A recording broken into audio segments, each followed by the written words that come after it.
Everybody say gambling. Now, ang pagsusugal po ay nakaka-addict at ang pagsusugal ay nakakawasak. Hindi lang ng personal na puso, kundi ng buhay. Kapag sinasabi natin, Pastor, ang pagsusugal naman is just a game. No, it's not just, it's more than just a game. It's a heart issue. Bakit? Ipinopromote po ng pagsusugal yung greediness. And every time we gamble, pakiramdaman natin laro lang siya, every time magsusugal tayo, yan po ay senyales ng kawalan natin ng tiwala na ang Diyos magpo-provide ng ating pangangailangan.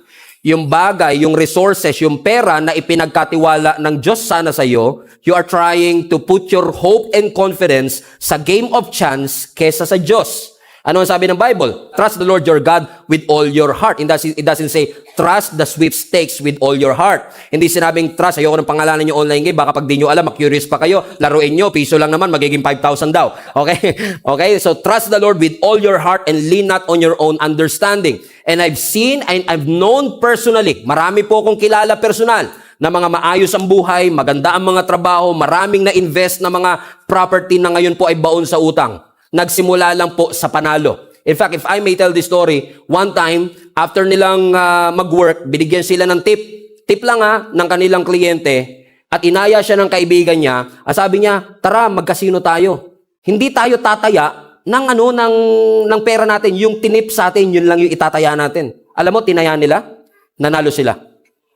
Dahil nanalo sila, nawili siya, ngayon ang problema niya, baon siya sa utang. Umiiyak, devastated, pati tuition fee ng anak niya, pinangsugal niya, pati mga kayamanan ng kanyang mga father and mother-in-law, naubos niya, walang kamalay-malay yung asawa niya, naubos na lahat ng pera nila sa bank account.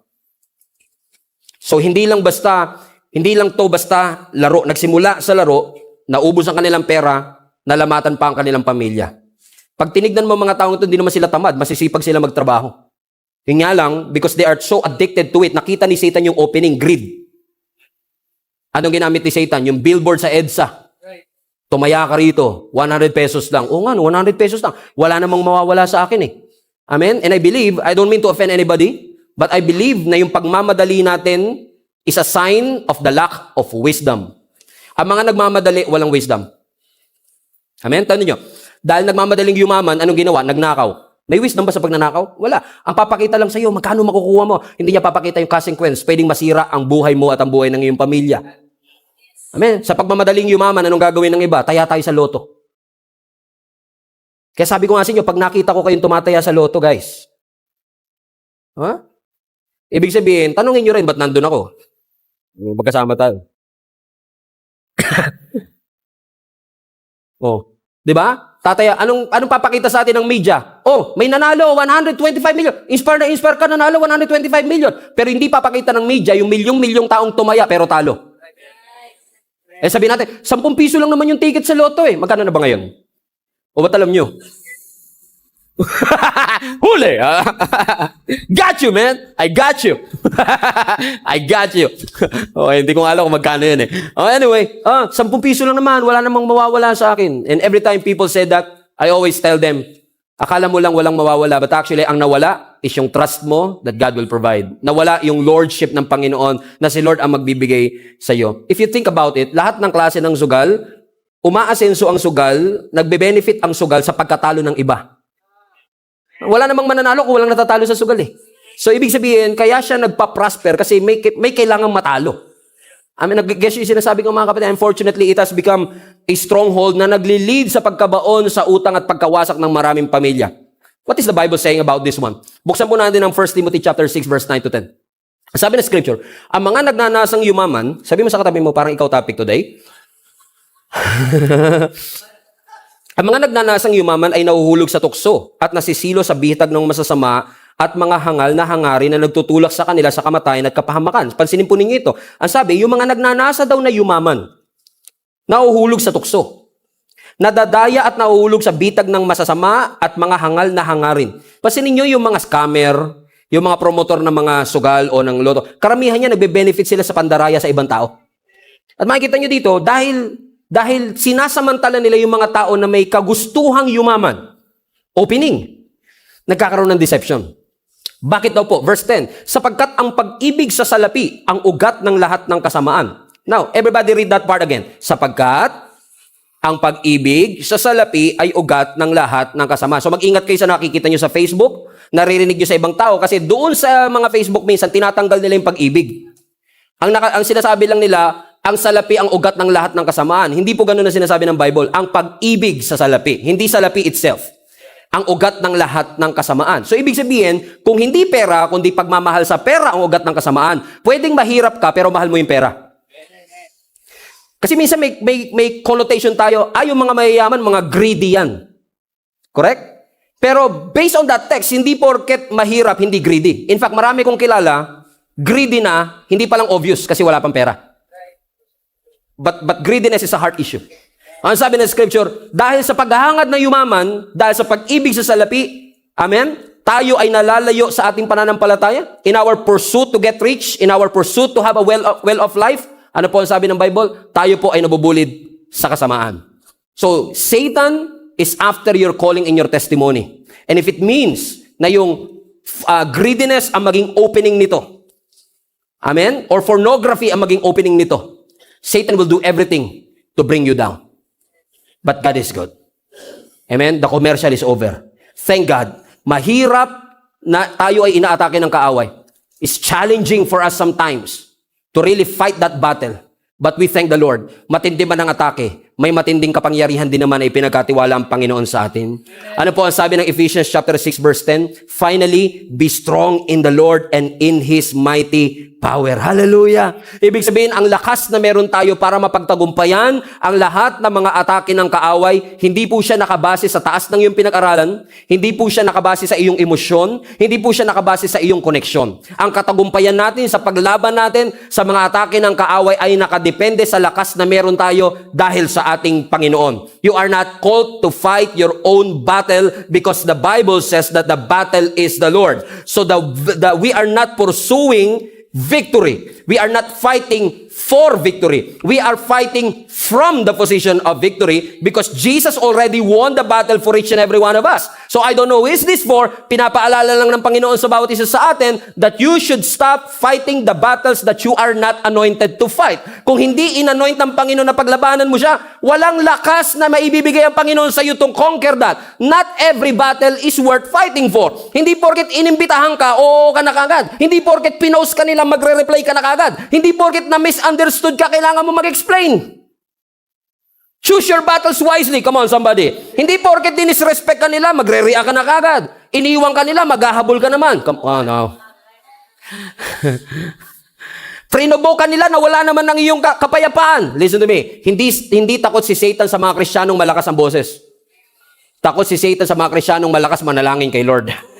Amen? Manalangin na alam niyang hindi niya kaya on his own. Kaya ipagkakatiwala niya na lang. He will let go and let God do the work. Because this is not my battle. The battle is the Lord's. Amen? Palapakan natin ng Panginoon. And that's what, before we land this plane, this is exactly what happened to David. Si David payat, maliit, he's weak, he's not trained. He looks ordinary, inexperienced, and yet, when he faces Goliath, David was not talking about his Goliath. He was talking to his Goliath. Okay, you don't get it. David was not talking about the giant. He was talking to the giant. Magkaiba yung talking about the giant to talking to the giant. Kamusta ka na, sister? Ito, may sakit pa rin. You're talking about the sickness. But once you talk to the sickness, fever, lagnat, lumayas ka. So you are talking to it. So when David faced Goliath, he was not talking about the size of Goliath. He was not talking about the might of Goliath. He was talking to Goliath. Na ang sabi ni Goliath, today, God will deliver you into my hands. Amen? Ano sabi ni Scripture? Walang kamalay-malay si David nung araw na yun. 40 days nang nasa labanan ang kanyang mga kapatid na mga soldier kasi hindi siya qualified. Yung mga kapatid niya, mga experienced warrior and soldier, and all of a sudden, yung mga Philistines, hinamon ang mga Israelites sa isang standoff at duelo.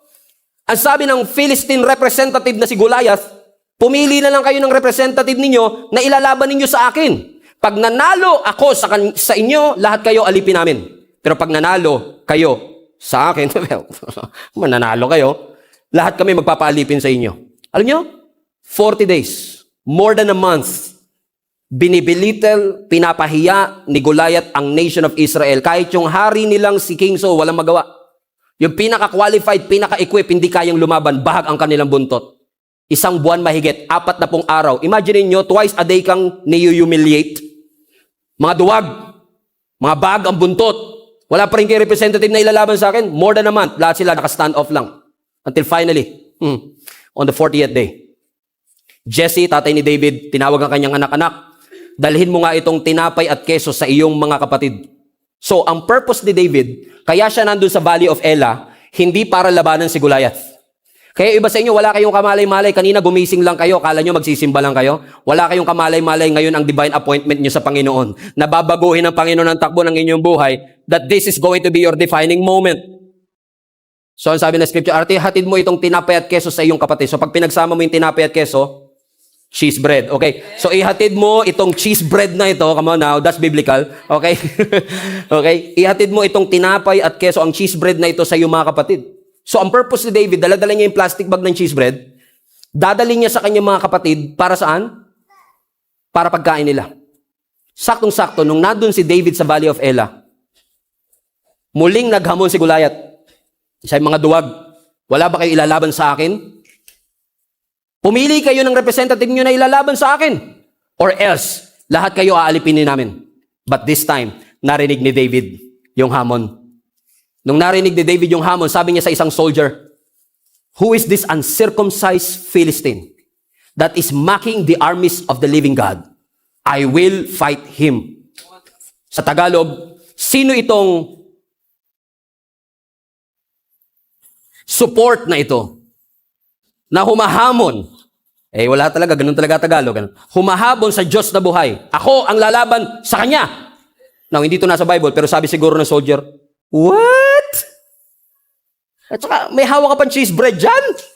Ano sinasabi mo, ang payat-payat mo, ang liit-liit mo, lalabanan mo yan? Almost 10 feet ang height niyan. Experienced warrior yan. Walang magawa. Dahil walang nagre-reply kay King Saul sa jobstreet.com.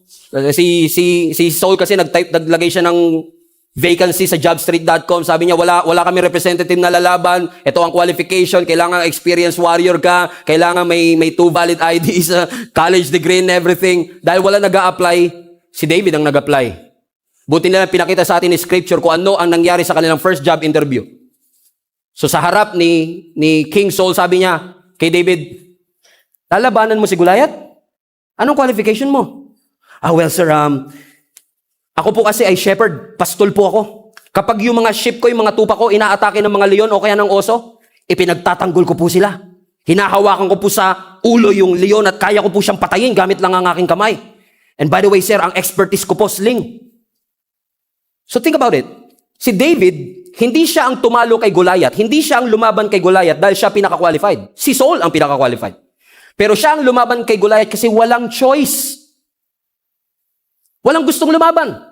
So sabi ni King Saul, wala naman nag-apply, wala nag-email sa jobstreet.com. Okay, suot mo tong armor na to. Pak, sinuot yung armor, masyadong maluwag. Tinanggal. Binigyan ng espada, masyadong mabigat.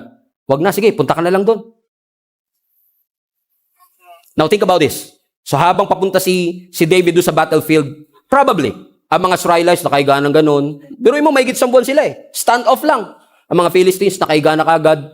And then narinig nila yung balita, may representative na. May representative. Wow, Brad, gano'n kaya kalaki yan? Gano'n kaya ka-experience yan? Siguro, mas matangkad pa kay Goliath yan. Finally, makakalagpas na rin tayo sa labanang ito. And then here comes David, 16 years old, payat, may hawak ng plastic bag ng cheese bread. Lumabas sa kanilang dugout. Music plays, tent, tent, tent, tent, tent, tent, tent, tent, tent, tent. Grabe music, slow motion, alikabok, pam. Sabi ng mga Israelites, patay ka deha. Patay tayo. Natalo na tayo nito. 16 years old representative natin. Tsaka ano yung plastic bag na yun? Cheese bread. Pero watch this. Sabi ng scripture, nung humarap si David kay Goliath, kung paanong tinignan marahil ng kanyang mga kababayan na lugi si David, ganun din ang tingin ni Goliath. Ang sabi ng verse 42, tinignan ni Goliath si David over and saw that he was still a little more than a boy, glowing in health. Handsome naman. Ay, by the way, pag sinabihan ka ng Bible na pogi, pogi ka talaga. But he despised him.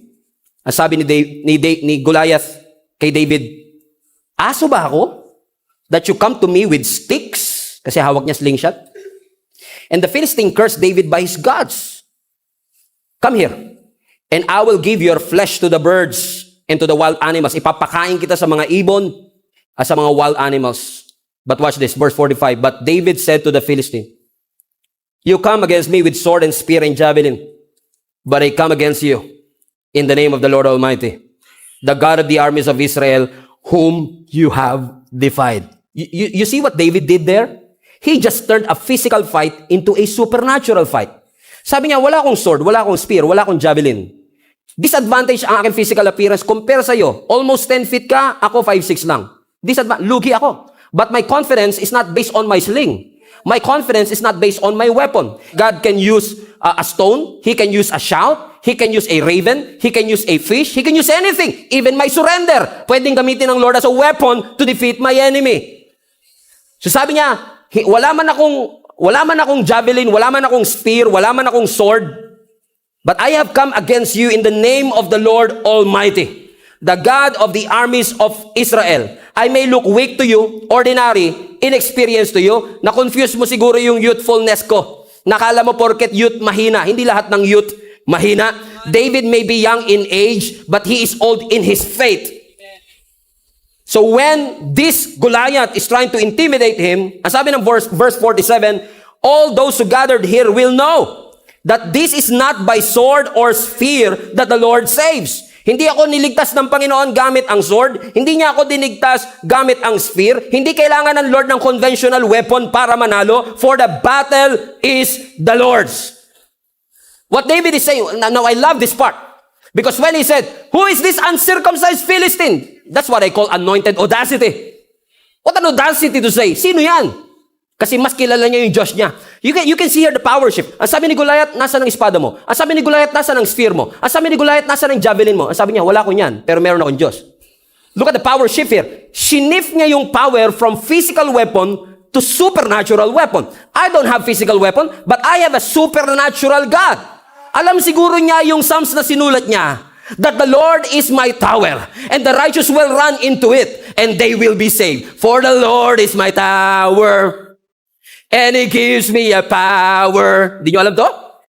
To tear down the works of the enemy. Alam ni David that the name of the Lord is a strong tower, and the righteous will run into it, and they will be saved. There is a visible limitation, pero lahat ng visible limitation that we have doesn't limit the power of our God. Hindi man natin minsan maintindihan kung bakit tayo inaatake, but we are not called to understand everything. In fact, the Bible says in Ephesians chapter 6, we should stand firm, not understand, but to stand firm all the wiles of the devil, all the schemes of the devil, because we are not called to talk about our giants. We are called to talk to Him and say, you are already defeated because Jesus Christ already won the victory for me, on my behalf. My confidence is not based on my education. My confidence is not based on my experience. My confidence is based on who God is in my life. Hindi ko kasi matatalo ang mga higante sa aking buhay hanggat hindi ko nare-realize na sapat ang Diyos ko. Kapag ako'y nagtiwala sa Kanya, malakas ang kalaban pero mas malakas ang Diyos ko. Matangkad ang kalaban pero higher ang Diyos ko. Amen. He is powerful, but my God is the most powerful there is. He stands on a class of His own. He has no rival. He has no equal. Amen. He is higher than any other. And as long as we understand that, we will start to claim that victory even before the battle started. Ano ang sabi ng verse 46? This day. Ano sabi? Highlight that part. The Lord will deliver you. Now watch this. Sinabi ni David to, hindi pa siya nagsisimulang lumaban. Prophecy na kagad. Sabi mo, papakain mo ako sa mga ibon at sa mga wild animals. Well, this day. The Lord will, this day, not someday, not next day, this day. The audacity, man. The audacity. Amen. This day, God will deliver you into my hands. He speak about the future even before the battle started because He knows who He is and He knows who God is. If you know who you are and whose you are, you don't have to be afraid. You don't have to doubt. You don't have to be fearful. Even when you walk through the valley of the shadow of death, you will not be afraid, for God is with you. He is your deliverer, your portion, your refuge, your strength, your healer, deliverer. Hallelujah. He is altogether lovely. altogether worthy. He's worthy of all our praise. So my friends and family, if you are going through a battle, if you're going through a season na mahirap, always remind yourself, my God is with me. He goes before me, He goes after me, and He is with me. I'm surrounded by His grace. I'm surrounded by His promise. And kahit na gaano kalakas ang aking kaaway, if God is for me, it doesn't matter who is against me. Your God is all-powerful, all-worthy. He's filled with grace and mercy. And the moment that you recognize that your God is enough, He is enough to defeat that enemy. He is enough to heal that sickness. He is enough to bring you out of that disease. He is enough to bring you out of that death. Jesus is and will be enough for every need that we have. Come on, give Him some praise, church. Palapakan natin ang Panginoon.